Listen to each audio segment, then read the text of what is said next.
virtual summit, creating a food justice movement and transforming systemic barriers of exclusion. I'm Lolita Watkins, co-coordinator of the St. James Presbyterian Church Social Justice Advocacy Ministry. Christina Young serves as a co-coordinator of our church ministry. On behalf of our church, the United Church of Christ, Economic Justice Ministries, and Bread for the World, we appreciate your taking the time out of your busy schedules to be here today for this Fall Food Summit. The mustard seed for this Food Justice Summit grew from our Black and Brown Community Dialogue, held in June, hosted quarterly by our Social Justice Advocacy Ministry and the Beloved Community Center. We are very pleased by the response to our follow-up today, as evidenced by your presence. The focus of this summit is to provide a platform to discuss issues related to food justice and, more importantly, action steps to eradicate hunger in our community, our state, and our nation. Everyone needs to eat. We have children in our community who wake up in the morning without knowing what they will eat, and adults who are unsure if they will have food for themselves or their families to eat. This is not right. We can, we must, and we should do better. I'd like to introduce the new pastor of St. James Presbyterian Church, Reverend Langston, who will share our opening prayer and introduce our special guest and our first two presenters. Reverend Langston. Greetings, beloved. It is a blessing to be in this space with you all. So as we begin, I would invite you to let us go to God in prayer. Let us pray. God, we thank you for this day and allowing us to gather in this virtual space to tend to the needs of your people as it relates to food insecurity and food justice. We are grateful for the vision and partnership of the Social Justice Advocacy Ministry of St. James Presbyterian Church, the United Church of Christ, Economic Justice Ministries, and Bread for the World. They have worked hard to make this summit a powerful and transformative time. So now we ask that you bless the work of their hands. May our hearts be open to hear and answer your call of action today. And may we leave from here more informed, energized, and prepared to do the work of justice in our homes, communities, and churches. Thank you for every presenter and their presentations. We receive them now with love as we open our minds to learn and grow. This is our prayer in Jesus' name. Amen. Amen. As Lolita Watkins has instructed us, we will kick off our summit with an address by Ymca Adams. It will be coming to us by video. And then following that, we will hear from Jennifer Bedrosian, Food Systems Coordinator at Piedmont Triad Regional Food Council, and Dr. Rachel Zimmer, who provides geriatric care at Wake Forest Baptist Health. They will be providing to us the Guilford County Food Security Profile. Let us receive them now. Good afternoon, everyone. I'm Congresswoman Ymca Adams, and I am honored to join you today. To Reverend Langston and the St. James Presbyterian Church communities, the United Church of Christ, and Bread for the World, my thanks and appreciation to each of you for organizing this virtual food summit. Clearly, the time is right. Your work to center social justice and create a food justice movement has the potential to be transformative in the triad.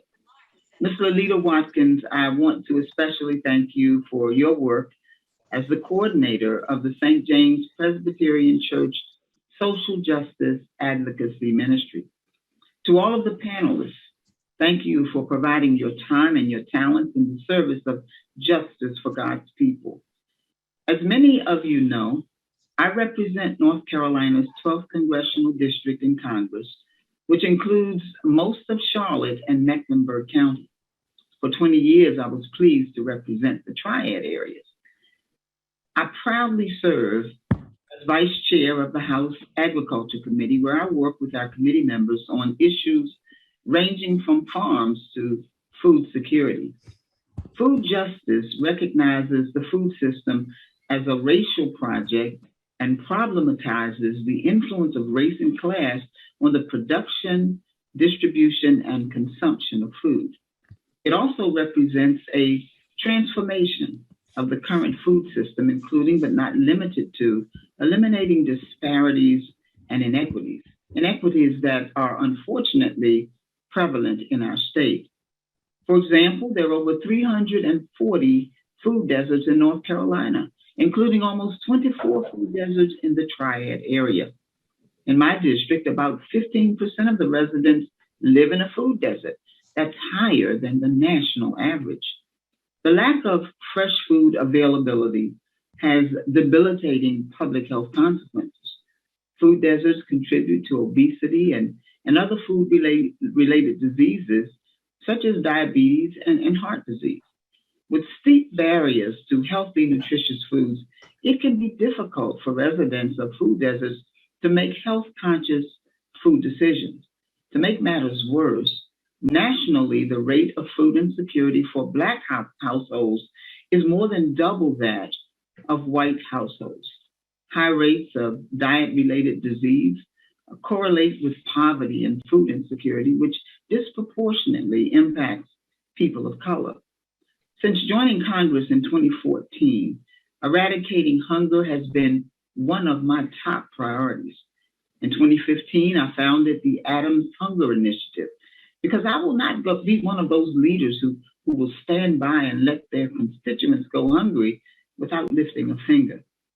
Currently, over 42 million Americans are food insecure, including 177,000 of my constituents.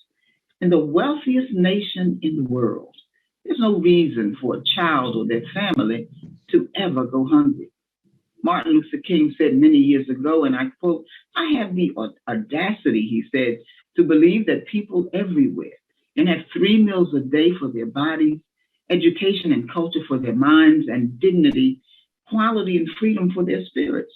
Find out how much God has given you, and from it, take what you need. The remainder is needed by others." It is clear there's a hunger crisis in our nation, and so many are in need.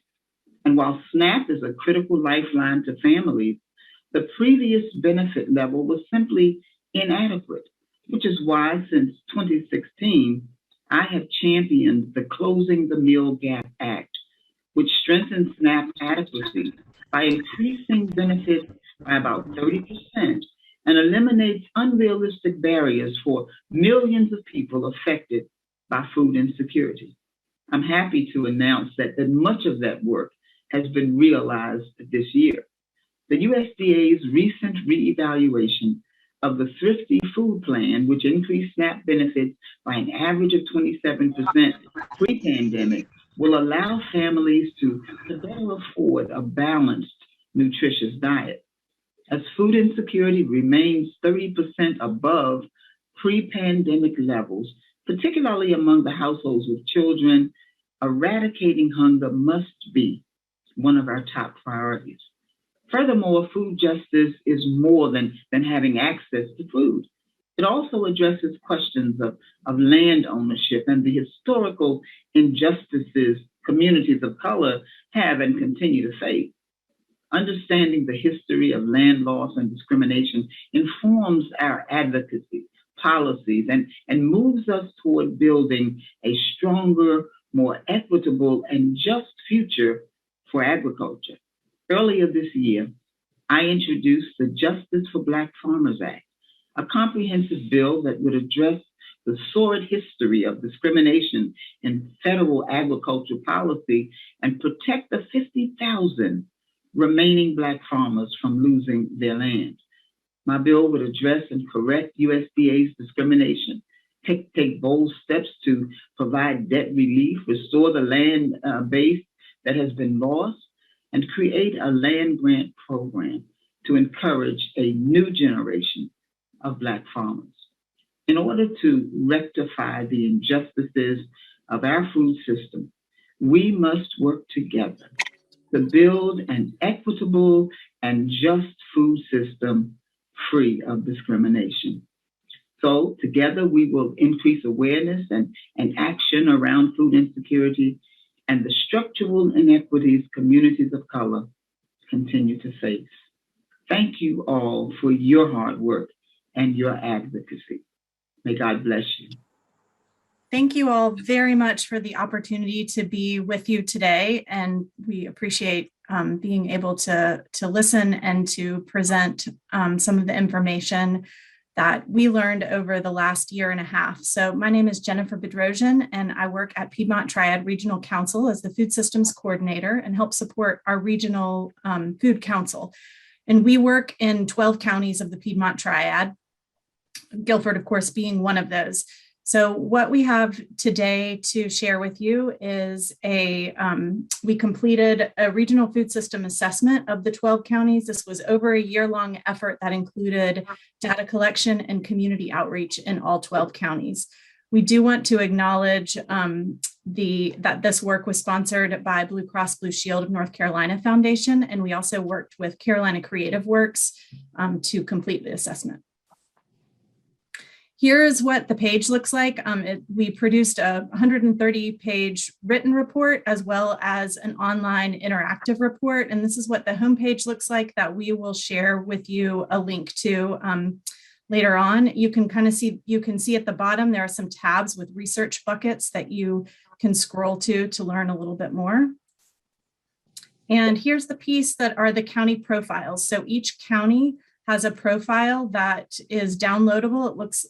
You can see what they look like here. So you can scroll over to the Guilford County profile, click on that one, and it will upload or download for you, and it compiles all of the information specific to Guilford County that we learned. These were the 5 research buckets that we looked at, and today we don't have a lot of time with you, so we have been asked to focus a very high-level overview today about food security and food and farm production. So we're going to talk about that in the triad, but give you the context in Guilford County as well.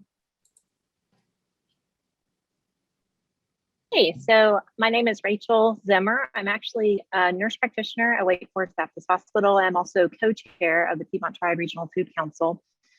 Just for a little bit of context, I also ran a food prescription program for older adults during the pandemic.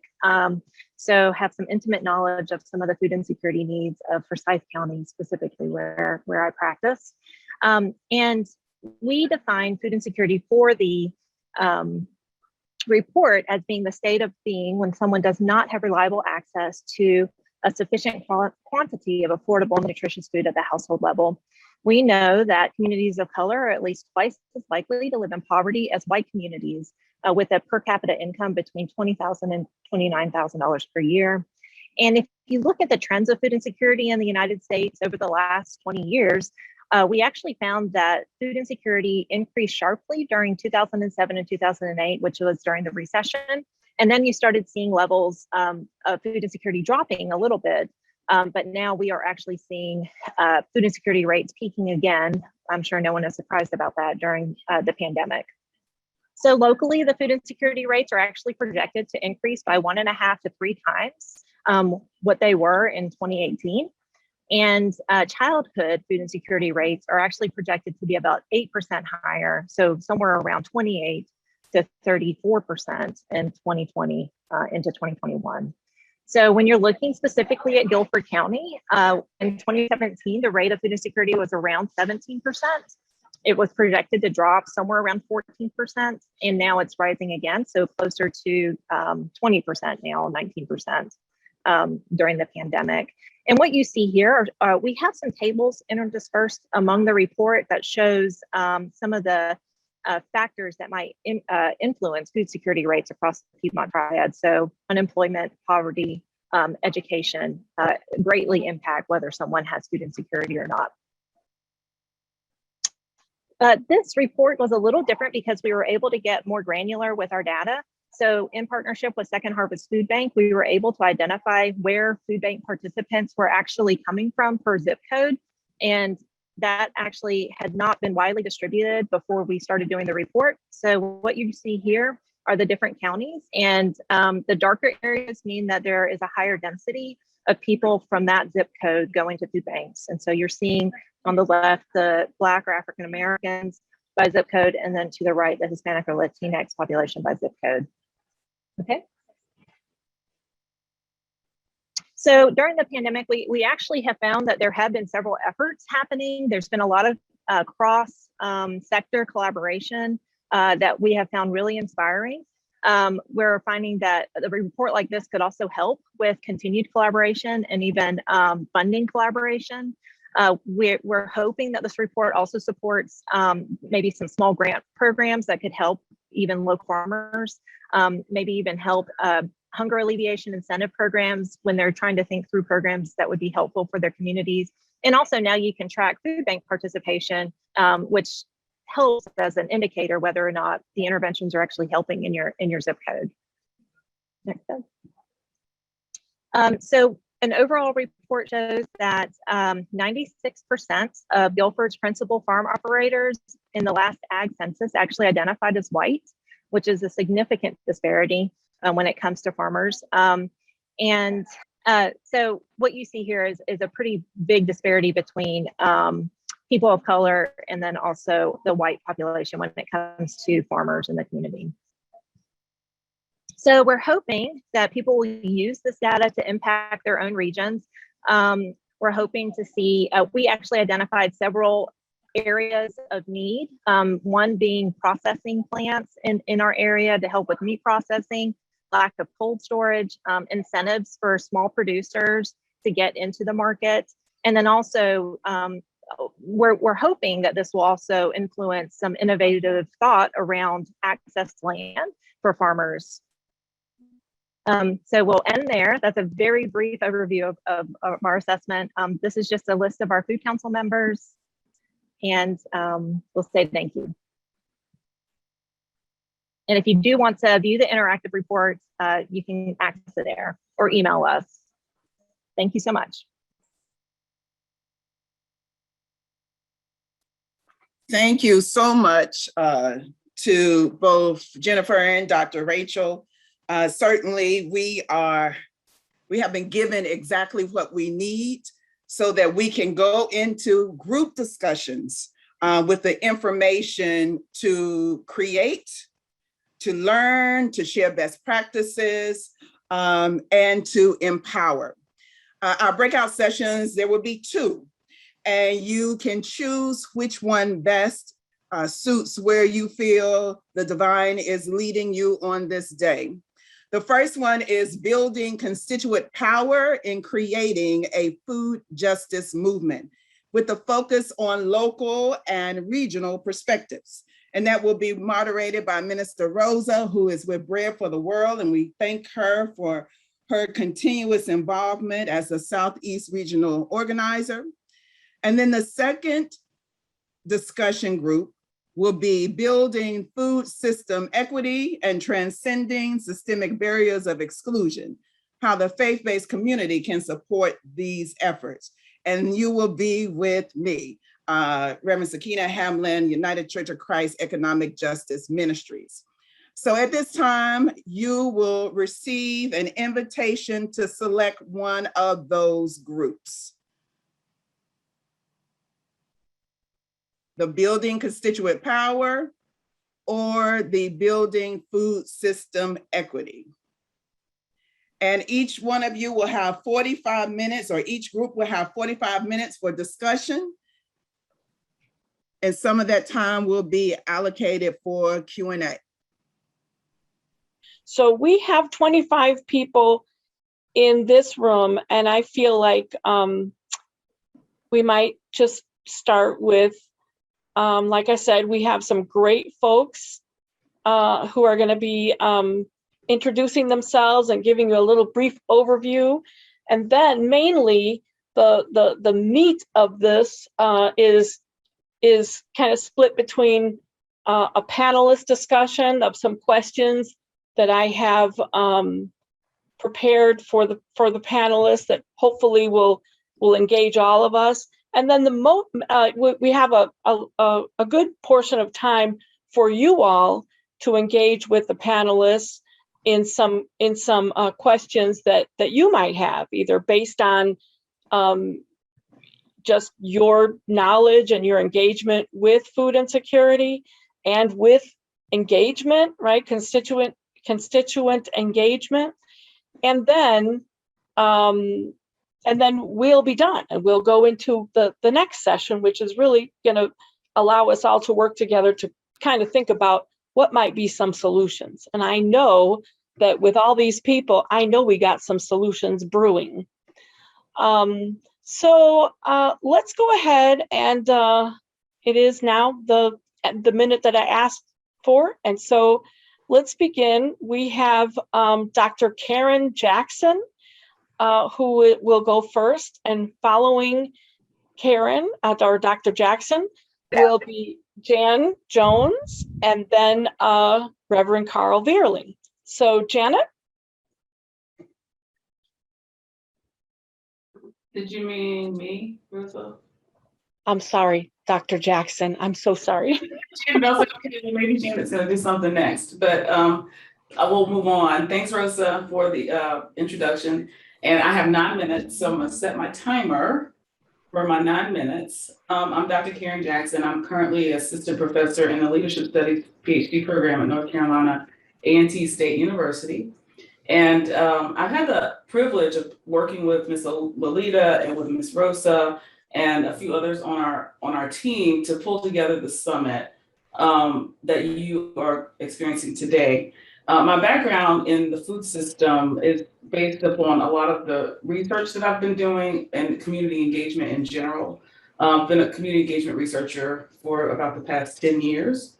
And most recently, I've had the opportunity to work on 3 engagement projects locally in the city of Winston. We're doing a neighborhood transformation project there. One here in the city of Greensboro, volunteering with a group called the Community Connectors through the Greensboro Police Department. And I've also had the opportunity to work on a 3-year Kellogg initiative for seeking ways to increase access to capital for Black and Brown healthy food entrepreneurs with the Center for Community Self-Help Credit Union, funded by the Kellogg Institute. So just to give you a little bit of background about me and why this is an important topic to me. I am also currently teaching a class, Leadership for Civic and Community Engagement at North Carolina A&T, and I'm actively engaged with the Office of Community Engagement on campus, which I'll tell you a little bit more about what's happening there in just a minute. So why do we need to engage? I was asked to kind of address that. So this graphic comes from one of the texts that I use for my Civic and Community Engagement course.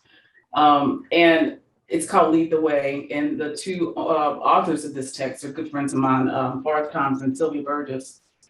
And how they come step to community engagement and the why for community engagement has to do with a lot of the things that we've been experiencing lately. For example, changes in our social context happen when things like a pandemic occur, when things like the economy shifts and tanks. Those kinds of things require us to then engage as community members, to come step forward and say, okay, this is uncomfortable. These situations have made my life uncomfortable. How do I then engage with everything around me so that we can bring back a sense of normalcy, even if it's not the same sense of normalcy that we had before, it's some sense of normalcy. And we have to do this by engaging in community. Another way to think about this is, we tend to look to entities that serve us, and I'll talk a little bit more about that in just a minute too. But we as individuals also play a part in community engagement. So, but as individuals, we all bring something different. So we have to take into consideration, and are y'all seeing my slide change there? Just checking in, Rosa. Are y'all seeing the Yes, slide? we are. Yes, it looks much better now. Thank you for making it presentation mode. Yeah, I forgot to do that. Thank you. So as individuals, we bring different things to the table. So, keeping in mind as we're engaging in community that we've got people that, diverse voices, right? Different beliefs, different ideals, and different assumptions. So one of the things that I often say is being inquisitive, being thoughtful, asking lots of questions, especially if the engagement is new, and if there's something that's happening and we don't know. I always say I probably know. The more I know, the more I know that I don't know. So not making any assumptions about who we're engaging with and asking questions about what are your needs. How do we address those needs? And so Thoms and Burgess recommend using a multifaceted approach to do this in community, which involves everyone's voices. That means from the individual community member all the way to the government agencies that are there to provide resources, the corporations that are present in communities, businesses that can provide jobs as well as access to capital. We're looking for all of these people to engage in this multifaceted approach to how we engage in community. Well, that's just a little bit about how we look at the why of community engagement. But now let's talk about a few of the barriers that, based upon my work, that I see to engaging in community. I've mentioned earlier about, it takes listening and gaining understanding.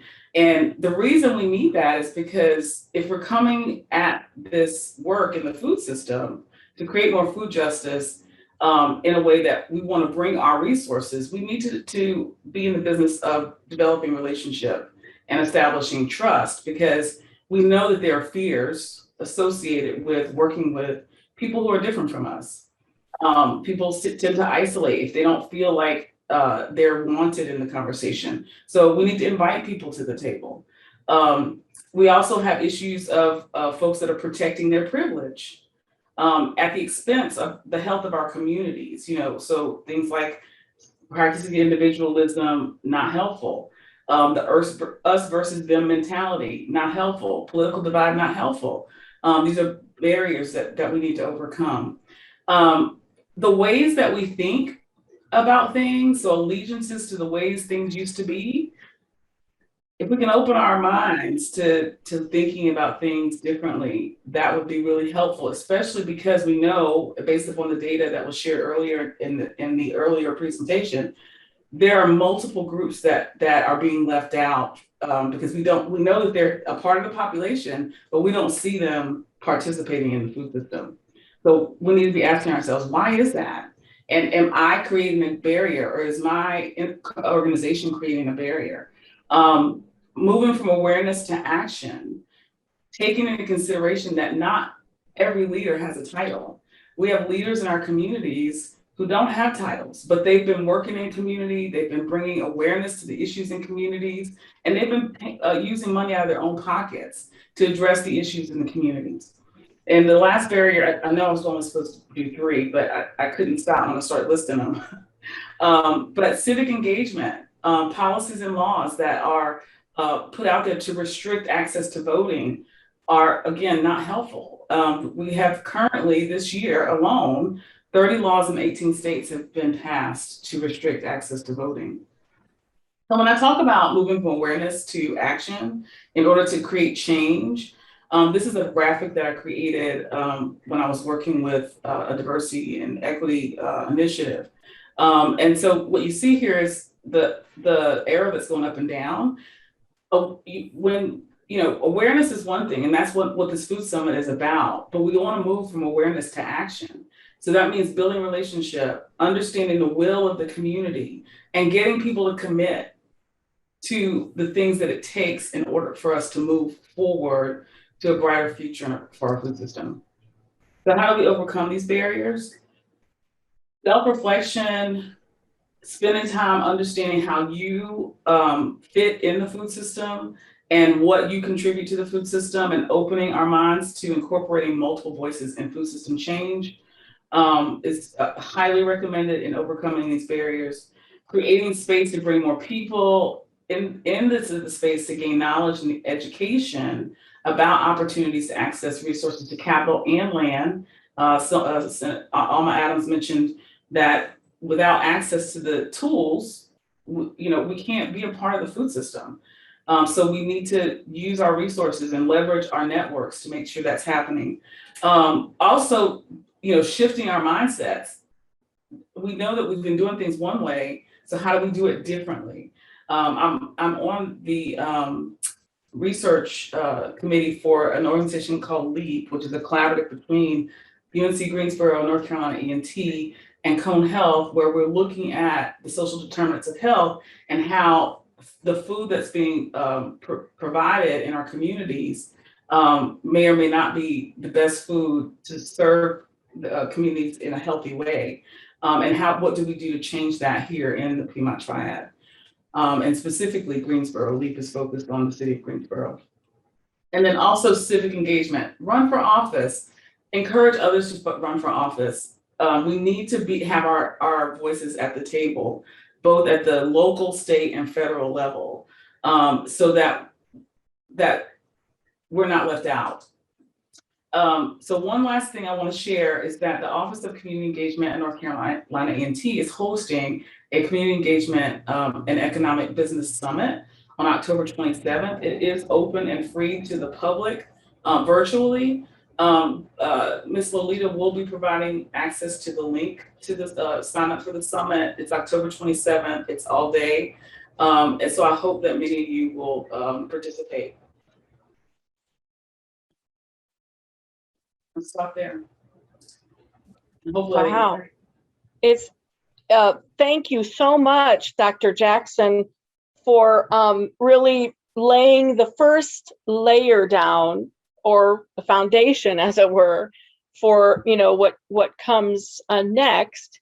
So this part really, we're just kind of layering information on top of information. So when we get to our conversation, we'll be able to draw from what we've gotten thus far. So we're going to go ahead and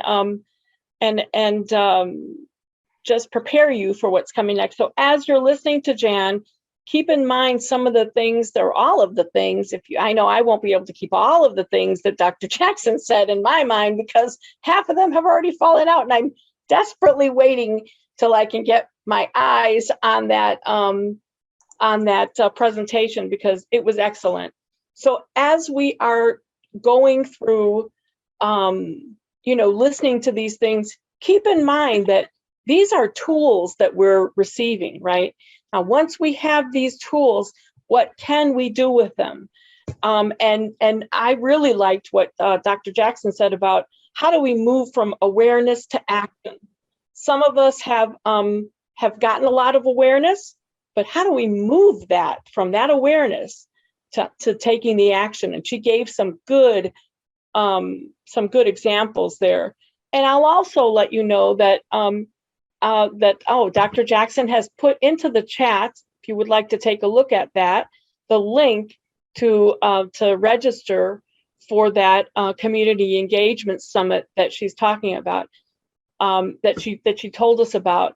And I know some of you on this meeting right now are activists and advocates, and that's part of what we do, right? But there's many parts of engagement: community engagement, civic engagement, and we know from our Bread for the World, we do a lot of advocacy with our members of Congress. Some of our folks are also doing some work with our general legislators, General Assembly legislators.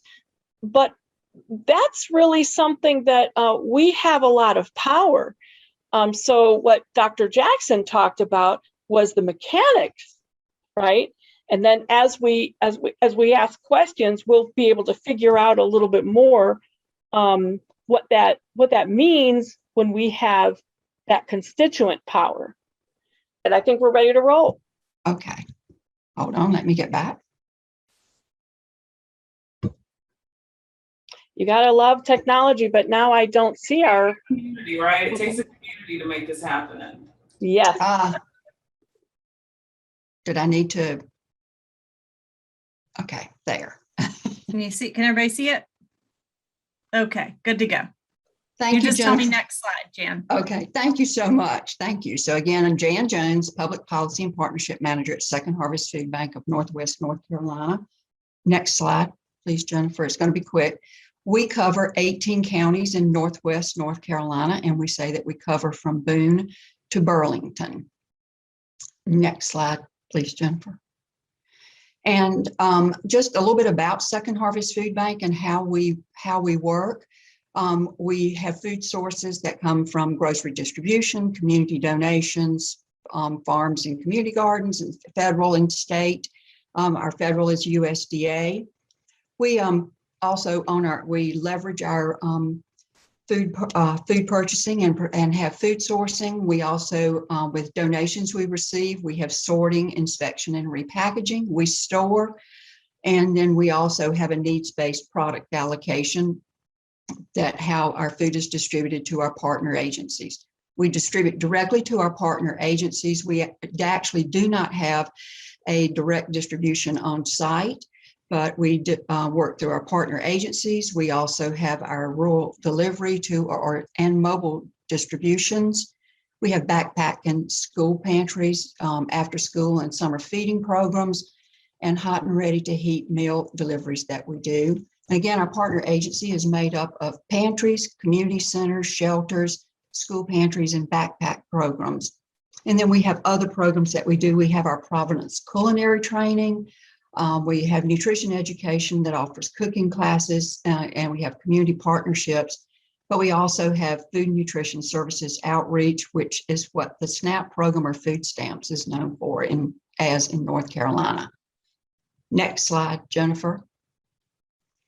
And as Jennifer and Dr. Zimmer mentioned earlier, we do have a client information system where we capture information about those who come to our food pantries. And what you're seeing here is the Guilford County. I pulled information from our system about the Guilford County. The red houses or buildings are our food pantries. It doesn't include our backpack or shelters, but it's only food pantries. And the blue dots this is a heat map, and it shows where the households are coming from. And again, you can see that our partner agencies in Guilford County are serving households from a wide area, but also, as you'll notice, that there are areas that we see as gaps in service that are high need areas, and we need to work at getting food into those locations. So next slide, please, Jennifer.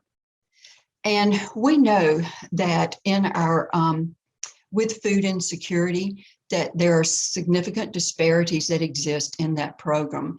And that has kind of been touched on. But food insecurity in 2019, as you can look, was at 10.9% in 2019. And when you look at, again, that this chart shows 1 in 12 that were food insecure were white, non-Hispanic, or only 8.1% of the population. And then of the white population, it goes down 1 in 6 Latinos, 1 in 5, and then 1 in 4 Native American individuals. So that shows a great disparity in food insecurity, but it's also there in when you look at poverty for that. But also there's some newer data that is out, and I want to talk a little bit about that, is that the U.S. Department of Agriculture Economic Research Service recently released its 2020 Household Food Security Report. And the report indicated that the overall percentage of food insecure households remained unchanged from 2019 to 2020. So it was right around the 10.9%. And yet, for some Americans, that couldn't be further from the truth. During that same time period, we know that food insecurity increased for Black non-Hispanic households. It was 19.1% in 2019, And in 2020, it was 21.7%. But even more was that food insecure, it was an even higher jump among Black households in the South. Even as the pandemic has added economic strains for many Americans, it has also underscored what has been true for several decades. Food insecurity is not simply a money problem. It is a social justice problem. Programs that were designed to be temporary fixes for primary life are now primary lifelines, as we've talked about, for many families in the United States. But those lifelines are increasingly strained by lack of resources, increasing caseloads, and the political lobbying that insists on painting poor and working class people as burdens to the state. I think one of the instances when I think of that is back in the Reagan era, when Ronald Reagan was president, and he talked about the welfare queen and the image that that term evokes. What we need are visions for food security that address hunger in ways that preserve dignity, provide high quality food regardless of race or income, and fight against stereotypes of laziness and theft. Though the public fight against food insecurity is often waged through policies that are marred and shaped by anti-Blackness, some of the most transformative work happens at the grassroots level, led by members of the Black community. For example, think about the Black Party and the food, the meals that they provided to school children from '69 to the early 1970s. These efforts are often grassroots and hyper-local, but they make a difference. Their visions are often far more inclusive and radical than what is espoused by public policy. The answer lies not primarily only in public policy changes, but in the power of community-led and community-centered work. So Jennifer, if we'll go this next slide, please. So when we're talking about building constituent power at Second Harvest Food Bank now, we're talking more about moving away from doing for the community and instead doing with the community. I think that one of the things that we have in the past have done is that when you go into a community and you think that you have the answers that will help the community, instead of asking the community, what is it that you need? What can we help you with? Because there are resources in every community and every community knows what they need. So we need to be doing with, it needs to be community-centric work. Our partners, at Second Harvest Food Bank, we refer to our partner agencies as our partners. Our partners and their neighbors are the content experts. They're the people who know a lot about food insecurity and the local environment. We need to start elevating the voices of our content experts. We need to educate communities about the real experiences of people in need. And that is where we need to help elevate the voices of those in the community. Again, we get back to, we have myths about what people who are food insecure look like. And I'm coming to the end. COVID-19 has created an unprecedented need for food, but now is the time for all of us to work together to end hunger. So again, building constituent power for us is look, we are working with our communities. Next slide, Jennifer. Okay. All right, thanks. And thank you, Jennifer, for your help and everyone for understanding. I'm not going to speak anymore, just to introduce Carl. Carl, we need to end this at 2:45, so as much as you can do, please. So to leave room for some conversation, and we'll have more time for conversation. So you're asking the preacher in the group to be the one speaking the fastest. I appreciate that. So let's see. All of a sudden, I have lost. So can you see that? You can see that. Yes. Right, let me tell you a little bit about the Greater High Point Food Alliance. We're a grassroots initiative. We started when it was released that the Greensboro High Point MSA was #2 in the United States in food hardship. And there was a lot of disbelief, and there were articles running the High Point Enterprise So we brought together a group of people to actually address food insecurity. And our goal from the very beginning was to create the biggest, most diverse group High Point had ever seen. So when you saw those very first meetings, it was just absolutely beautiful. We had community members, we had all these different people engaged. And so what we ended up doing was creating this organization that has the mission to coordinate and improve the effectiveness of entities in Greater High Point, focused on alleviating hunger by creating and executing citywide and neighborhood-focused initiatives to develop more just and sustainable food systems. We created that in 2015, right after the very first food summit that we did. And the very first thing that we did as an organization, as a group of people coming together, was to have a food summit that had over 500 people attend in 2 days. This included the 3 neighborhoods that we were working with that we focused on at that time. It included all the different working teams that I'll show you in just a moment. It was also a place where we did town hall forums for people to hear the voices of the community. One of the things that's really important for us is to empower people and to unify, to bring people together. There were a lot of skeptics in that very first food summit, but when they began to hear the real stories, what's really going on in community, that skepticism began to just drift away. We're focused on four neighborhoods today, and we're going not only in those 4 neighborhoods, but we also serve the Greater High Point area, which is High Point, Archdale, Trinity, and Jamestown. And one of the challenges that we have is that we actually work in 4 different counties. So High Point's a little bit different. So this is our organizational chart.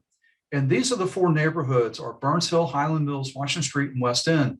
3 of the 4 neighborhoods are in the 27260 zip code, which is the 4th poorest in the state of North Carolina. And the work that we do in these neighborhoods, one, is to ask them, so how would you solve food insecurity and hunger in your neighborhood? What is it that you want to do? And whatever they decide they want to do, because they're the experts, we come alongside them and help bring the resources to them. For example, Burns Hill has the 3rd highest concentration of poverty in the state. First thing they wanted to do was start a food pantry and a community garden. So today, 6 years later, that food pantry is still being operated by the Burns Hill Neighborhood Association. It's being housed in a church. But the Neighborhood Association actually runs that food pantry. The second thing that they wanted to do was start a community garden. About 4 months ago, the Neighborhood Association president, Jerry Mingo, who's one of my favorite people of all time, told our board, he said, I wouldn't have ever believed that a food pantry and community garden would become the center of the community, that people gather around these spaces. Each one of those neighborhoods has a representative on our board. Prior to COVID, our board meetings took place in these neighborhoods every month because we wanted to make sure that people in the neighborhood had access to our board and they could come in and share as they wanted to share. Beneath that, you'll see the different working groups that we have. You've got food access. That's about how people access food. That's backpack programs, food pantries, mobile meals, whatever it may be. Just as importantly to us is what kind of foods are these groups accessing? We sometimes forget it's not just about access to food, it's access to culturally appropriate food, healthy food. And one of the things that we've actually done, because we've learned that people don't always know where to go, we created an app called the High Point Food Finder that has all the resources in the Greater High Point community. The very next thing you see is the Food Security Fund. Dr. Jackson talked about capital. One of the things that we actually do is a small grant program where we're funding sustainable projects. And each applicant determines what the return on investment is. This is not about charity. It's about investing in the community with an expectation of a return. And the return is whatever they tell us. For one of our urban farmers, that return was telling other farmers how to use no-till methods. So we've actually funded a food hub in the Washington Street area, which is an historical Black community. So they've got a place with a walk-in with these washing stations and walk-in cooler. Food education. We have found through the research we've done that a lot of people in our community don't know how to cook. They don't know what healthy foods are. So we have a food education team that goes into the community. They go into the gardens, they go to the farmers market, they're doing cooking demos, they do all these different things. I know I'm going really fast, but that's a group that's actively engaged because it's about teaching people how to prepare healthy food. What are healthy foods? The other group that we have is research policy advocacy. And we've actually done research with High Point University. We also go into our neighborhoods and we do research in the neighborhoods. We have neighborhood meetings and we'll ask them what they're thinking, what are some suggestions they have, what are some of the barriers they might have. And we've done advocacy both the city of High Point, with the state of North Carolina, and now at the federal level. The other group is the seniors. If we had time, I would tell you how that's the group I'm probably the most concerned about. I had a law professor in grad school who always said, if you're gonna have a train wreck planet, our seniors are a train wreck from North Carolina. So the last group is the urban ag team. And that's the community gardens, that's the urban farmers. We have worked with the city of High Point to create an adopt-a-lot policy where community gardens or nonprofits can adopt vacant city property for gardens and urban farms. We've also worked with the city to create a grant program where those organizations, those groups can get free or get soil and mulch from the Ingleside facility. And it's all in-kind services. So there's a lot of work that goes on around that. But I think what I really want to emphasize is where the board is, or the executive team, it's on the bottom. The board doesn't drive the work. It's all the working groups in the neighborhoods. They're the ones that set the goals. They're the ones that drive the work. That's really important to see, because it's exactly what's been said before. It's what does the community want to do? They're the experts in our neighborhoods. What is it that they're after? And the very last slide I want to show you is what we call our network of collaboration. This is all the different organizations that we have worked with over the last 6 years. And this does not capture everybody that we have worked with. It doesn't show all 53 food pantries that we've helped somewhere or the other. It doesn't show all the community gardens. It doesn't show all the different organizations that we have done something with over the last 6 years. And our role, the Food Alliance's role, is to actually make all the connections, is to bring people together, is to make sure that everybody knows where the resources are. And we're constantly bringing resources together. So you might think that we have a huge staff of 20 people doing all this work. There are 2 of us. And for a long time, there was 1 of us. And you're looking at him, right? But this is about relationship building. This is about spending time in community talking with people. This is a lot of coffee, this is a lot of breakfast, and this is a lot of lunch. It's about going to neighborhood meetings and just listening. Okay. Asking people, what are your concerns and how can we work with you? What is it that you want to do for your community? That word empower that you'll see in our logo, that means something. It's to empower the people in our community, to give them a voice. It's to bring people together that don't normally talk with one another, which is a huge issue, right? And finally, is to create something sustainable, something resilient, something that will go on long after we're finished with this work. So, but that's just a snapshot of the work that's taking place. And I will say one thing that's really important for all of us to understand. It's about community. The greatest resources that we have in our community, the greatest intellectual capital that we have is our neighbors. I told somebody one time, I'm not your traditional person to do this stuff. You know, I pastored an inner city church in Greensboro for 10 years. I have a corporate background, but the one thing that I would say is that there's not enough money in the nonprofit world. There's not enough money in the business sector. There's not enough money in government. But I know what can happen when people come together to begin to raise awareness, to blow up the stereotypes, and to actually get things done. The very first year that we were an organization, 75 different action items took place. And every year, action is being done. It's being done because we've got great people in the community who are rallying around something. And our role, the role of the Food Alliance, is to be the biggest cheerleader out there. Connect the resources, knock down the roadblocks, to give people a voice that don't always have a voice. So right now, we're preparing for our next food summit, which is really going to focus on the issue of poverty and how it impacts everything. And so as part of that, we're going to have community conversations. We're going to go into our neighborhoods and ask them what they think. What are the things that what's their response to this stuff? And then we'll share those results. But if we don't work with our neighborhoods first, we can't solve any of these issues. And so we spend an awful lot of time. And I will tell you that the people we work with are the absolute biggest heroes. That's why we were able to respond these relationships. That's why we were so successfully able to respond to COVID in this community.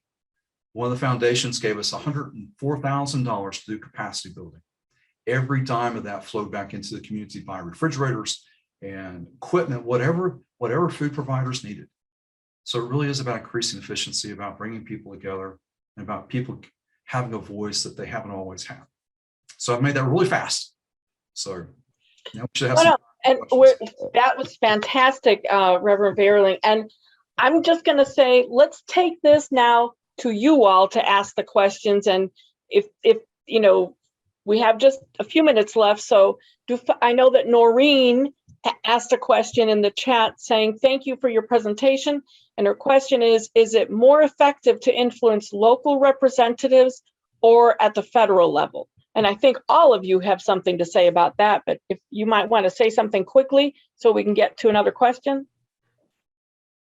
So I'll just say quickly that I think that I'm wondering about what she means by effective, but it depends. So it depends, I think, on what network you can leverage, and who you have behind you to help you get across what it is you're trying to change. I do think at the local level, you need a network. You're not just going to walk into the city council and say, fix this. And I think Nancy Vaughn's on here and can attest to that. But if you organize and pull together the information that's necessary to bring about change at the local level, it can be easier than trying to make change at the federal level. That's just my experience. Jan, would you want to say something to that? Yeah, food insecurity exists in every county across this country. So it's, I would have to say to Noreen, organizing is important at every level. That we work at Second Harvest, and I'm sure that, and Carl does also, we work at federal, we work at state, and work at the local level, because there are things that can be addressed at every level. SNAP policy, it comes out of DC, but how it can be administered is at the state level. So it's important at every level for us, Rosa. Thank you, Jan. Carl, do you want to add to that? Just really quickly, I think you get more immediate response at the local level. Federal issues take a long time. There's a bureaucracy you've got to work through. What Dr. Jackson said, it's about building those relationships with local leaders. It's also getting community members engaged and getting them to reach out to local city council, county commissioners, and at the state level. It's how we come together as a group with the same message, and they do respond. Thank you for that great question, Noreen. Frank, did you unmute to say something?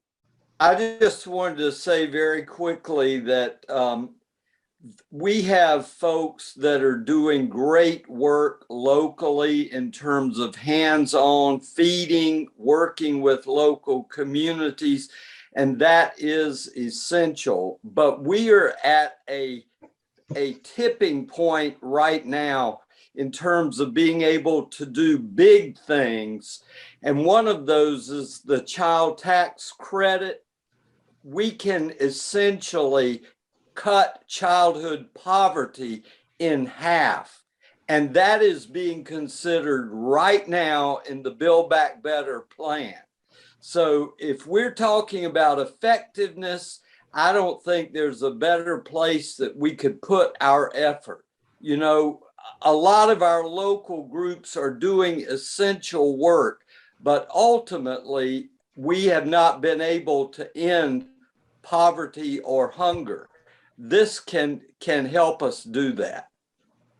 That's such a great point, but it really sounds like at every level, we got to do some work. Now, our breakout rooms are closing. We're now going to go into the main room. So if you can see that leave breakout room button on your screen, do you all see that? Okay, great. I'll just stay in here and make sure that everyone's going. Thank you, Frank, for that comment.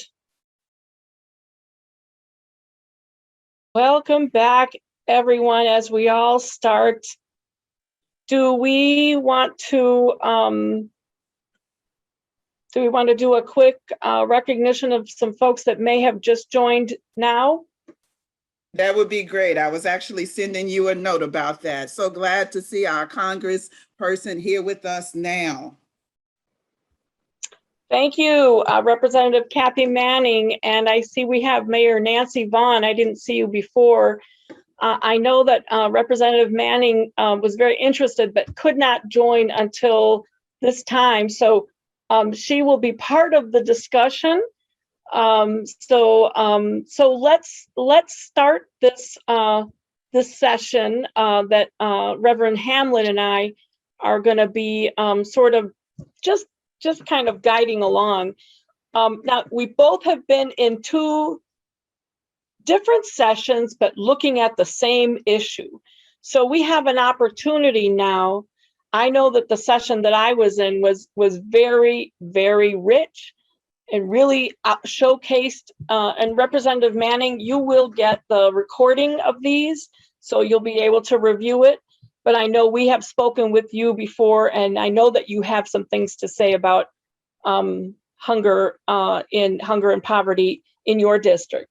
So for now, I'd like to kind of invite us to put ourselves in now, take that energy that was in our breakout room. I think that Reverend Heber Brown, I'm not sure if you're still here, but I know. Mm-hmm. Okay, so I know that is a person with a lot of energy, and we had some amazing speakers in the other breakout room. You'll all be able to see the other one that you missed, all full of lots of good information.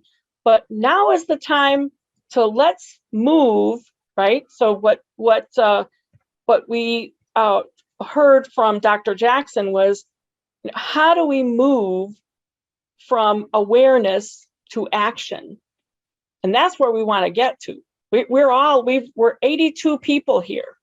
So we've got 82 opportunities.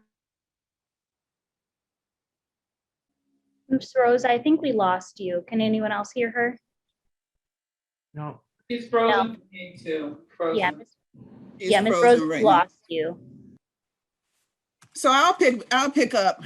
You probably know where she was going. We have 82 opportunities and 82 ways in which we can begin to show what the divine is really laying on our hearts and calling us to do in this moment. And what I'll do is I will actually ask Representative Manning if you're still okay, Rosa. Hello. So hey. Yeah, she had some technical problems, but she should be on in just a minute. My daughter just told me I was frozen. So it's you have to love the children. I apologize. That's I apologize. All right. I was just saying to go ahead. I was just letting folks know I dropped that Google form into the chat just in case folks wanted to take a look at it. And it might help even with the conversation. So Reverend Hamlin, do you want to, I think that I'm feeling like this would be a good time to lead off with some strong prayer. All right, let's do it. I can't imagine a call to action without a call to the altar. All right. So let's pray. God, we say thank you for this time. We say thank you for what we have learned thus far, what our ears have heard, and what even our eyes have seen. We say thank you for how you are energizing us anew on this day, that from the discussion that we would now begin to even delve deeper in, that we will be able to transform Greensboro, Guilford County, North Carolina, and dare I say even this country. Be with us as we discuss. Empower us with your creative spirit to recognize that what is right now is not of you and does not always have to be. In your divine name we pray, amen. Maybe, Mr. Rosa, maybe if we can have some remarks even from Representative Manning and Mayor Vaughn. And then it would be great if we could hear from Dr. Brown in terms of some of the steps that we could potentially take And I'm thankful for Representative Manning, because we've talked about reparatory justice in this as well, as we talk about food insecurity, food justice, food sovereignty. And I'm thankful for her support of HR 40, the commission to support reparation proposals. So thank you so much. Representative Manning, if you would start us off. I'd be delighted to. Thank you so much for inviting me to join you today. And I really want to thank each and every one of you for all the incredibly important work you do. Over the past 9 months and before that, before I got to Congress, I spent a lot of time visiting food banks all across our district, from a small food bank that feeds students at UNCG, to Backpack Beginnings, to Second Harvest, both at its Winston-Salem operation and at its new Greensboro operation. And it is an extraordinary effort. We have incredibly good people all across this district who do things every day to make sure that people have enough to eat. But that's not enough. I don't want to discourage anybody from doing their good work. You need to keep doing that, but it's not enough. We should not have people across our district who cannot afford to feed their families and are dependent on food banks for their food. We need more help from Congress. I know we did a lot with the American Rescue Plan, but there is a lot more that we can do. There is a lot more in the Build Back Better Act that I know we are going to get passed. I know some of us are losing our patience, but we will get that done. But the most important thing we can do in that bill, in the American Recovery Bill, and in the bills that we are able to pass beyond that, we need to address the underlying roots of poverty. And we need to make sure that people have affordable housing to live in. We need to make sure that people can afford to get their kids the education that they need so that they can then take on jobs that pay a livable wage and build a future for themselves. We need to make sure that people have the transportation they need to get to jobs. We need to make sure that our jobs and our provide benefits so that people who work hard don't have to worry about getting health care. They don't have to worry about being evicted from their homes. There is so much more we need to do. I can tell you we are trying our best in Congress to get all of those things done so that people will have the ability to build a stronger financial future for themselves and their families. We are working on that every day in Congress. We will continue to work on that until we get both the infrastructure bill and the Build Back Better Act passed. And as I said, when we get childcare for people so that they can afford to put their kids someplace safe so they can go to work, when we get universal pre-K, when we invest in paying people who work in those areas, paying them good wages and providing them with benefits, and also helping people with care for the elderly. Those are all things that burden people and keep them from being productive. All those things are addressed in the Build Back Better Act.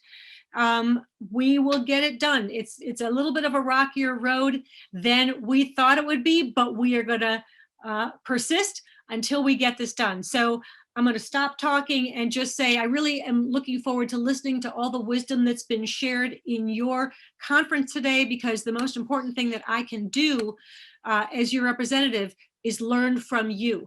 All of you are out there every day in the field. All of you see what's really going on. So I welcome your advice. I want to learn from you. And my door is always open. Anytime you need help, contact my office. I've built a great district office here. We've already closed 1,000 constituent cases. People who have come to us for help. And just yesterday, we surpassed the $1 million mark of funds we've been able to bring to people who weren't getting their veterans benefits, their Social Security benefits, their tax returns. We've brought in $1 million of money owed to people in this district. So we're going to continue to do everything we can to serve people at the local level and to get bills passed in Congress so that we can bring the money home that we need to help people live better lives. So I'm going to stop talking and listen to you. Thank you so much for having me here today.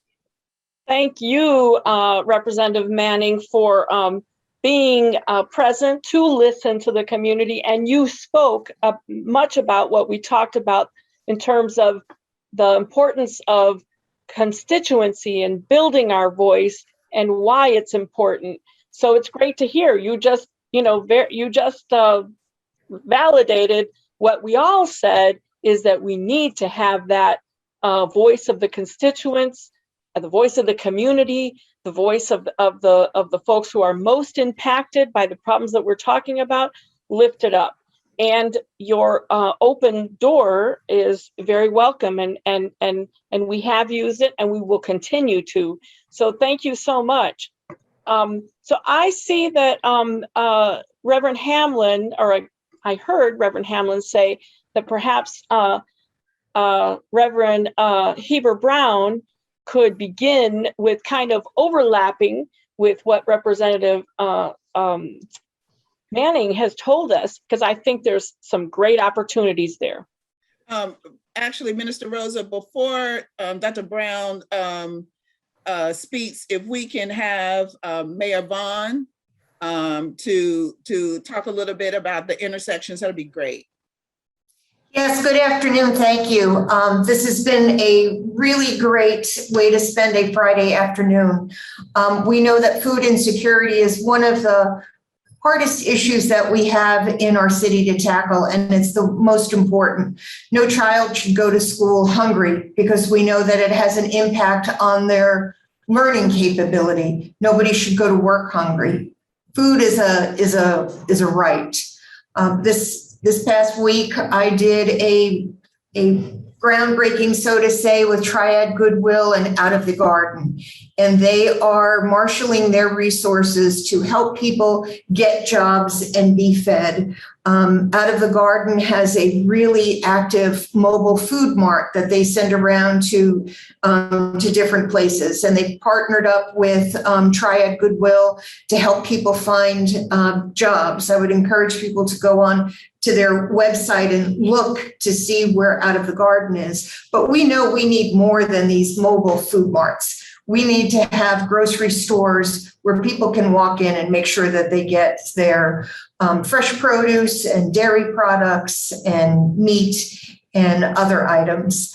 I do want to make people aware, and I dropped it in the chat, and it is our ARP program. If you have a nonprofit or a business and you are interested in getting some funding for the city, the application I dropped in the chat, it is really easy to follow. There's a matrix to tell you exactly what it is that we're looking for. And we are looking to, to uplift people of color, especially in qualified census tracts. So if you've got a way that you can do food delivery or another service delivery that you think is important to our city, I would really encourage you to look at that ARP funding. Please keep in mind that there is a hard cutoff, and it's November 5th. So I don't want you to miss that. Also, thankfully to the federal government, I want to say thank you for the ERAP funds for the assistance for rental assistance and utilities. The city of Greensboro has been able to disperse over $15 million along with our community partners. And, the county has dispersed money as well. So I just want to say thank you for this opportunity to bring out some information. I'll drop my phone number in the chat also if somebody wants to call me and we could follow up at a later date, because I am going to have to hop off in a minute. But thank you all very much. Thank you, Mayor Vaughn. Absolutely. I'll just offer, I love what Rosa said, and we've been blessed to be in the same room and be together over a number of years. I'll just offer a few things. I couldn't agree with you more, Rosa. It was 82. It's about 79 now. 79 people on the screen right now who are on fire and excited. What can you do next? Let me give you just a quick list of things that you can consider. And listen, double dutch into the thing that makes the most sense for your context. Everything won't make sense for you. Find your lane and hop into it. Here's one. One thing you can do is start a book club or a study group or an action group at your church. A group of folks who come together and read books like Freedom Farmers by Dr. Monica White, Farming While Black by Leah Penniman, Collective Courage by Jessica Gordon Nimhard. There's other books like The Spirit of Soul Food, Race, Faith, and Food Justice by Dr. Christopher Carter. That's a new book that just came out. And this book just hit. It's called Black Food, edited by Bryant Terry. I have a chapter in this text. And so check out that book as well. But I started up by saying book club or study group. I'm changing it. Action group. Action.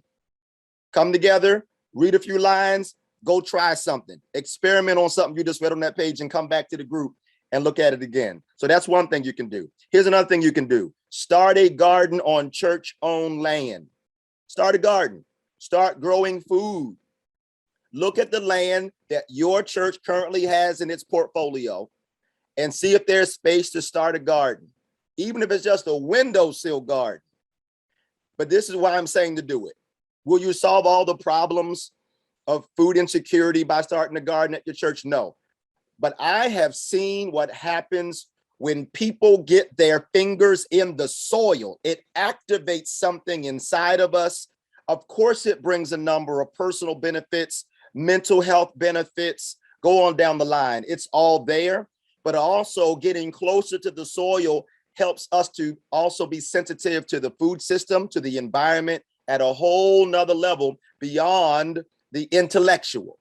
And so start a garden, or if it's not a garden, somebody just said, I heard it, the Spirit told me, somebody just said, we don't have land to start a garden. I know, but maybe you could start a composting system at your church. Have the members of your church bring their kitchen scraps to the church and do composting. Or somebody just said, ooh, that's stinky. I don't like the compost. All right, fine. Rainwater. Get some rain barrels and them downspouts at your church and collect rainwater. The point is this, no matter what lane you get in, get people closer to an experiential mode when it comes to these issues. You can only hold so much in your head. You got to activate your hands to do something. And I think that will help to recruit more members of your church to get involved as well. Next, search out the farmers in your community, not for just transaction, but for relationship. Search them out. They're there. You can go to blackchurchfoodsecurity.net. We have a Black farmer directory, but Google knows a lot of Black farmers too. Facebook also knows a lot of Black farmers. And so searching Black farmers, brown farmers, small farmers, find the small farmers, the Black farmers, the brown farmers in your community, and don't take no for an answer. We don't have any. It's a lie. It's a lie. You just got to look, be a detective, and go check it out. Grab your grandchildren if you need to. They can tell you, all right, let's get on TikTok. Find them. They out there, right? And then look at ways to pour resources from your church into that farm and with that farmer. Here's what I know, and I'm a pastor, so I know I'm telling the truth. One of the top 3 expenditures of your church before the pandemic, and even possibly now, is food. One of the top 3 expenditures of your church is food. And up to this point, we just been going anywhere where we could go to get food, wherever we can get the best deal. I'm challenging that behavior right now in the name of Jesus. I'm saying to your kitchen director, I'm saying to who's ever responsible for food to make ethical decisions about purchasing the food and where it comes. Your theology should be involved with where you're buying food from. And so if you're having a church meal, for a pastor's anniversary, a church anniversary, the spaghetti dinner, the fish fry, the cookout, find a small farmer, find a Black farmer, find a brown farmer who can help supply for that event. And if they can't do everything, fine. Buy as much as you can from that farmer before you go to some big box store to get the rest. And when you have your event, Here's the next thing I'll say. Use your bulletin. Use your social media pages. Preachers, let's use our sermons as organizing tools. John the Baptist was an organizer. Jesus was an organizer. The prophets were organizers. And so let's look at the ways, I wish I had a bulletin here. Treat your Sunday bulletin like the New York Times. Let's not just put stuff, the mother-daughter tea, here's the, we're gonna have this event here and that there. All that's beautiful, all that's beautiful. Put some action items in that bulletin every week so that people can listen to the word, be inspired by the music, and go do something based on what it is that they've heard. Give people clear directions in the bulletin, in the sermon, on the posters on the wall, and throughout your other communication channels with respect to your newsletter and other things as well. That is what I'll offer up, but I'll just say again, there is a growing aggregation of people of faith across this country who are clear now, that we need to co-create. I said this in the other breakout room, Rosa, I'll share it for this group as well, that we read in the book of Revelation, John the Revelator said, I see a new heaven and a new earth. And I think it's time for people of faith and conscience to roll up our sleeves and to do what we can, not just to try to revive these dying systems of economics, dying systems of finance and food systems. No, some things we need to pull the plug on, y'all. Let's be honest. And instead of just trying to revive dying systems, we as people of faith, charged by spiritual imagination and prophetic zeal, can recreate the systems that we need for our communities, no matter what our communities look like. Now, I talk about Baltimore a lot. I talk about Black folk a lot. That's where God has planted me, and I'm going to blossom where God has planted me. I'm going to bloom where I've been planted. But if you in rural West Virginia, bloom where you are planted. If you are in Southern Georgia, bloom where you are planted. God has you there for a reason. And it is not, this is my last word, I promise, Reverend Hamlin, but you let me loose. Now my spirit's on me now.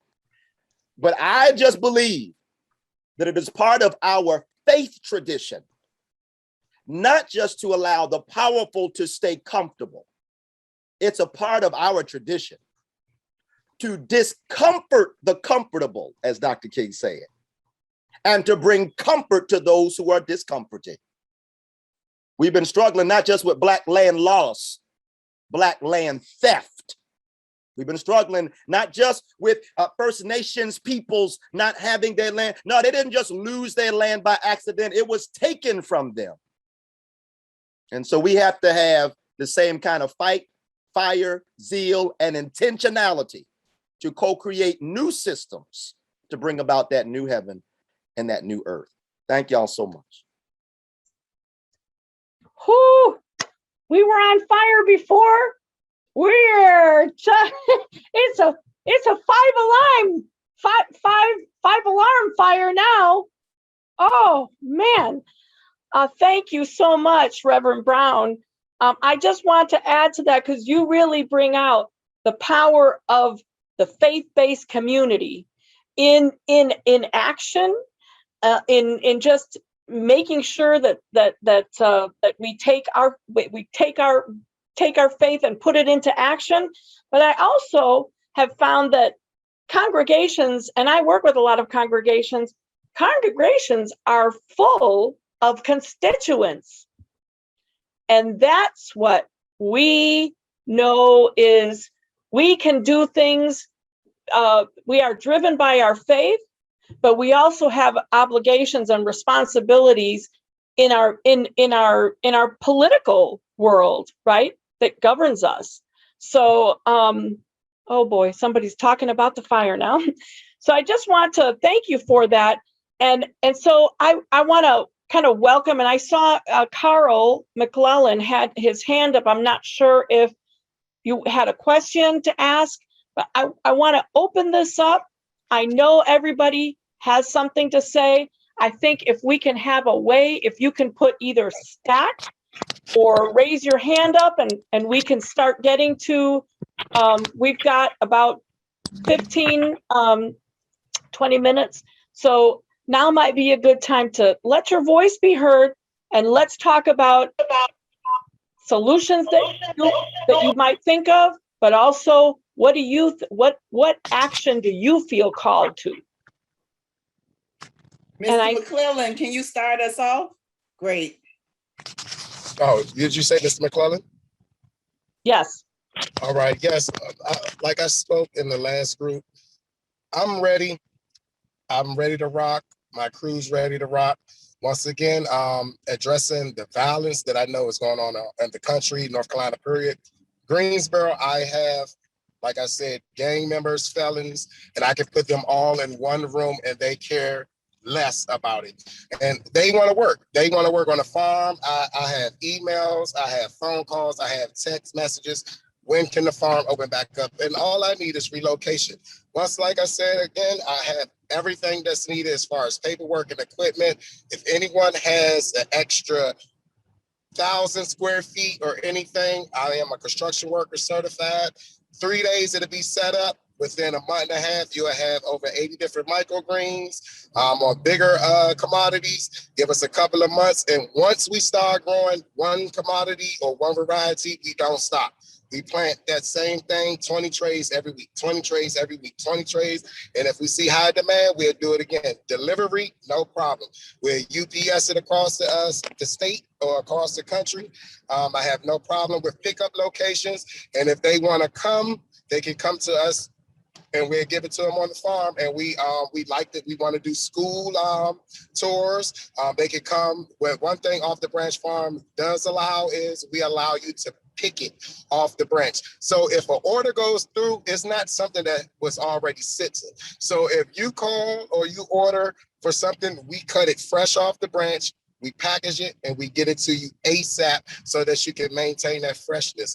We check for bodily chemicals. We check for everything under microscope. And like I said, we're totally organic. We don't use any pesticides at all. And that's the only thing Off the Branch need. And like I said, I will grow for you all forever, whatever you need. I unlocked the online store. I make boxes just for what you all want. Government, buildings, it doesn't matter. Whatever you all need, Off the Branch is here. And we're going to do it for you. And that's our slogan. We're all families equal. Because you make $20,000 a year doesn't mean that you can't fill your refrigerator up. And that's what I'm about. Off the Branch at gmail.com. And you all can email me. I appreciate Miss Lolita. I appreciate everyone for involving us. And like I said, once again, we are a Black farm. I didn't use not one loan to purchase anything that Off the Branch own. And we own 100% of it, and we have about 45 to 50,000. So we're ready to go. We're ready to go for Miss Kathy Manning. We're ready to go for all of you all. That's right. And for the mayor, but she left. So let's get it on. Well, that sounds. Thank you. Get off the streets as soon as possible. It doesn't matter if they want a job. It doesn't matter if they want to work at the farmers market. It doesn't matter if they just was released from jail. I will hire them on the spot. Thank you so much, Carl. You know, that is a really good example of a homegrown solution that he's offering to all of us. So anyone in government, anyone that's in a church, anyone that wants to reach out to him, there is a homegrown local partner who can help you move from awareness to action. So somebody else, Ann Morris has her hand up. Thank you so much. This has been an incredible conversation. Just in terms of thinking about how allies might participate in this effort, I'm wondering if some churches that have large endowments and have that money invested in banks might look at wanting to create low interest, low cost loan funds or other ways to invest this money that's just sitting in banks in our local community, maybe to support Black farmers or Black entrepreneurs. I also think there may be opportunities through the community foundation or other sources to kind of put those two pieces together, the capital and the need and the capital to change systems. So it's just an idea. Thank you so much, Ann. I see Denise. Denise, you have, that's a tall order too, Ann. Thank you for saying that. So Denise, go ahead. Hi, my name is Denise Mccullough, and I am so excited to be here. I'm excited because of what we are now have embarked upon in East Greensboro. We are teaching aeroponics, alternate ways to grow our food inside the building. So at the Hayes Taylor YMCA, which is centrally located in the food desert, we have tower gardens. They're Juice Plus tower gardens. And we're teaching kids from age 5 to 85 to grow their food year-round inside the building. So I'm excited. I cannot wait to partner with you guys because our kids are our future. Again, the achievers at the Hayes Taylor YMCA, Politician Manning, we were able to thank you for coming by and hanging out with us and seeing our tower gardens. But we're on a mission to grow a greener Greensboro, one tower garden at a time. Wow, that is amazing. Thank you, It really Denise. is. The kids call it magical. So it's a magical thing that's happening here in Greensboro. And we're excited about this thing.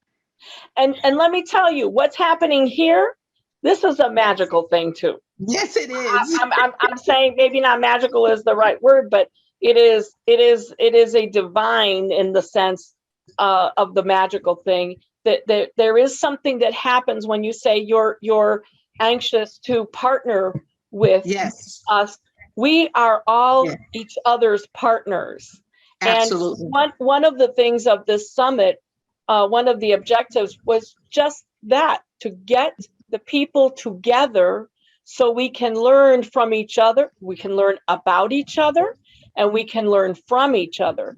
So if that has been useful, then we have a measure of some, we have moved our awareness to action. Many of us are involved in advocacy. Many of us are involved in food production, but many of us did not know each other. So if this is an opportunity for us to begin to develop those relationships that many of our speakers spoke about, we know that that is the first step to our own solutions that we create collectively. And I just want to give thanks to Representative Manning, who put something in the chat about the USDA, because that is an area that is much needed in terms of to have an advocate on our behalf. It's very important. If Representative Manning is offering that, I think that is a good partnership to consider. It is not the only partnership, but like I said, we are each other's partners here. Do we have other folks who maybe want to speak on or have a question? Do I see a hand? Oh, I'm sorry, Marianne. I didn't see your hand because it's kind of yellowy. And it just came up. This comes up all the time. I might need to come up with a fun color for my hand so that there's some contrast there. I wanted to speak to something that first came up in Congresswoman Adams' initial conversation starters. And then we've also heard it come up a couple of other times in terms of the power of Snappy BT and the ways that that can help immediately address issues of poverty as they are connected to food. And I think something that we can really do at the local level is to support SNAP doubling programs. And we see a lot of them at farmers markets. And they had been previously funded at the federal level, so you could apply for a grant so that your farmers market could double the SNAP power that you had. A lot of those grants have started to run out, but we're starting to see a lot of farmers markets organize this locally. So I've been working with the People's Market and the Corners Market and the Corner Farmers Market in Greensboro, and they've been able to take $10,000 this year, and from their own supporters of the market, they've been able to double that, also through support from folks like the Weaver Foundation. They've been able to double that to $20,000, which actually then brings $40,000 into the local market vendors' hands. And so there's a huge amplification there. And that's something that we can build locally very quickly through mutual support networks. We don't have to get approval from other groups to start to do that. We can build those pots of money simply from our own constituents, simply through our own congregations, and then partner with farmers markets, other local food vendors, and figure out ways that we can double Snappy BT and really help people immediately. So I just wanted to speak to the power of that particular mechanism to get things going right away. Thank you so much for that. Now, I know we need to save time for us to close out, and we've got some important announcements that need to be made.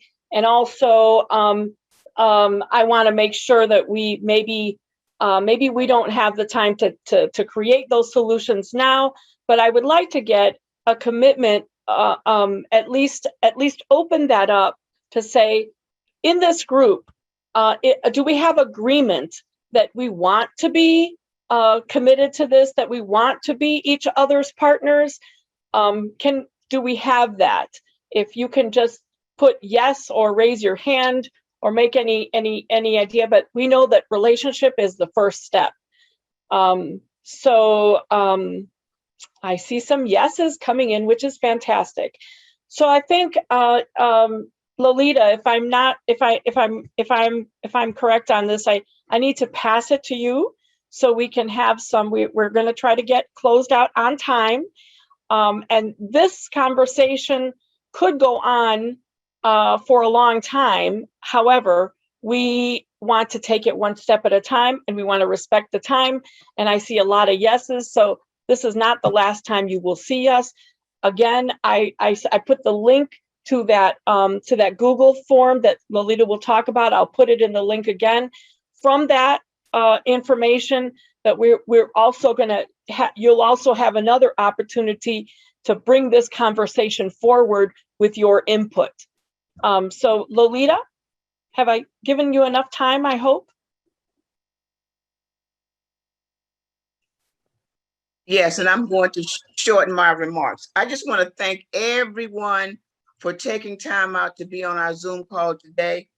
Our presenters, our food advocates from various organizations across our county, our elected officials, people from foundations, and individuals who generally have an interest in food security and hunger, and providing food for everyone to have, because as everybody has said, food is needed and it's a right that everyone deserves. Now, and I want to thank in particular, other than the hosting organizations for this summit, Second Harvest Food Bank of the Northwest, Piedmont Triad Food Council, and the Beloved Community Center for providing staff members who participated as panelists or in support roles. I also want to say that we are going to send out to everyone who registered for this event the Google document that Rosa has referred to more than once.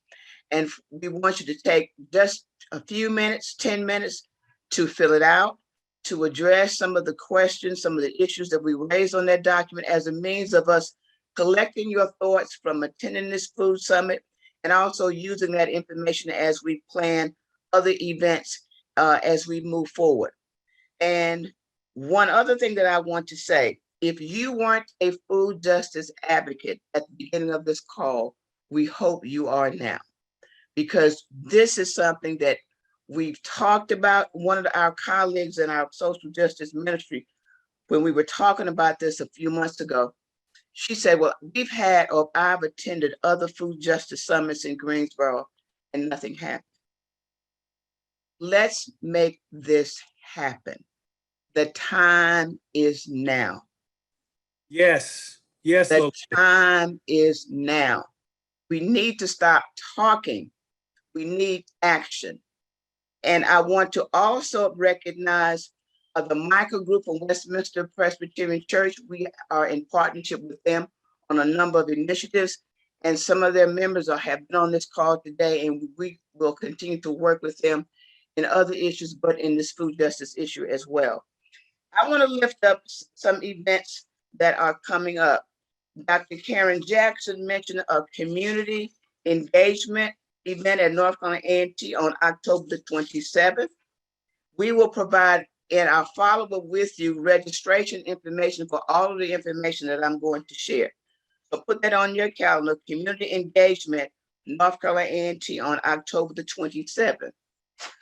We also have upcoming an opportunity for others to get involved with the Food Security Network that Reverend Hubert Brown talked about. They have an event coming up on November the 3rd. And that's going to be a webinar, Black Church Food Security Network, November the 3rd, 10 a.m. to 11:30 a.m. Again, we'll get this information out to you. Bread for the World is planning a summit, which will happen during the month of December. And Reverend Veerling in High Point, save this date, January the 28th, 2022, Food Security Summit.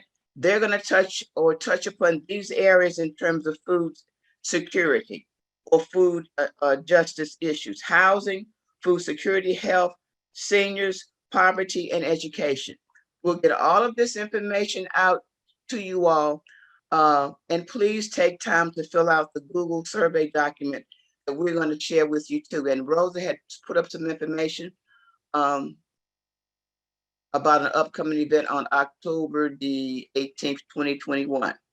Now, with that said, I'd like to share again the new pastor of St. James Presbyterian Church, Dr. Fanta Langston, for her to close us out in prayer. Beloved, have we not been blessed by God today as we have heard all of the presenters? I just want to pause for a moment and let us celebrate the work of St. James Social Justice Committee, along with Bread for the World and the United Church of Christ Economic Justice Ministry. Can we just give them a virtual round of applause, fist bump, or shout out, whatever it is? We are energized and we are excited. I'm just proud to be a part of the work that God continues to do through St. James. And I'm excited. So look, we're going to be talking about what are we doing? Where are we moving? How are we starting? Because I, along with you, the leader, are like, we're going to talk, but we have to work. We have to begin the work. So as we close out, let us go to God in prayer. And as we pray that the Spirit will lead us into that first step as we move from here to do the work that God is calling us to do. Let us pray. Oh, holy God, we truly do thank you for what our ears have heard and our hearts have felt during this powerful summit. We are grateful for every voice that is spoken, for every experience that we have heard, for every word that has stirred our souls and our spirits, oh God. And we know that there is something that is hanging on to us that will not let us go. So we pray, oh God, now that you would give us the courage to take the first step, whether that be speaking with someone within our church to begin to do the work together, or partnering with another church to do this work together. God, we pray that you will just set a fire in our souls, and may that fire continue, oh God, to empower us to do the work of social justice, to co-labor together, to strategize together, and to plan as we move out into the world to work for transformation. God, and if we get weary in the fight, help us to find strength in you, because we know that all things are possible through the power of your Spirit. May we keep pressing forward in faith. Now, oh God, lead us to create something new. This is our prayer in Jesus' name. Amen.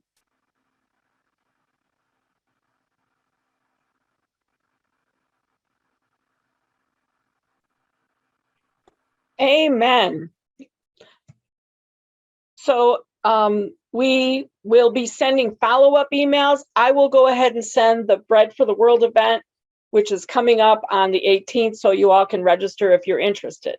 Thank you so much.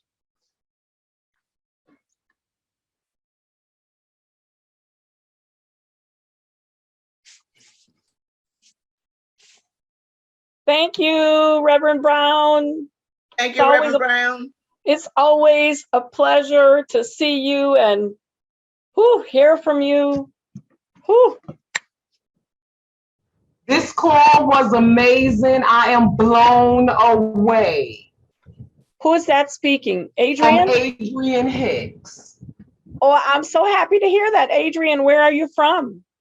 I'm from Raleigh, North Carolina, but I work with Denise Mccullough in the city of Greensboro, and we have put quite a number of tower gardens in the school systems. And so you should have Denise McCullough's information, and you can get information on the tower garden. Actually, my profile picture has a mural that's in Harlem, because we've been putting them in Harlem in the food desert areas, and that is the tower garden that's on that mural. And that is a beautiful mural, and that looks like that's a big plant at the top. Is that a real plant? It's a tower garden. And so the tower garden is an automated system, and they're using them in classes with STEM programs. Actually, in Greensboro during the pandemic, they had quite a few schools that have the tower gardens through Denise McCullough, and they were growing the lettuce and the vegetables, and the residents of the town were able to go in there and get fresh produce. So it's amazing, and it's amazing for the kids. So yeah. But, if you have Denise McCullough's information, I guess it should be there. Yeah, we do. We do. Awesome. Well, thank you so much. Thank you. Bye-bye. Bye. I also wanted to say thank you, Ms. Watkins. It is lovely to see your face. This is Emily McCollum with the Weaver Foundation, and this team did such an amazing job of putting together this call, and I'm really excited to stay connected and to think about how the foundation can help support the action items that come out of this. I totally agree with everything that was said, that it can't all be grants-based. Like, we have to change systems. The way that the systems are going now is not the way they have to maintain. And as a foundation, I do want to, representative for our foundation, staying connected and think about what are the ways that we can really invest in the actions that come out of this space. I know you all have put a lot of time and energy in your team on this. So I told Ms. Watkins, and for the rest of the team, I got this information about this event from like 5 different places. So I was like, I know their marketing is, yeah. So you guys did really, really great of getting the word out and then offering an amazing time together. So thank you so much. Well, thank you for that input. Thank you for joining us. Certainly. We will be in touch. Please. Yes. Take care.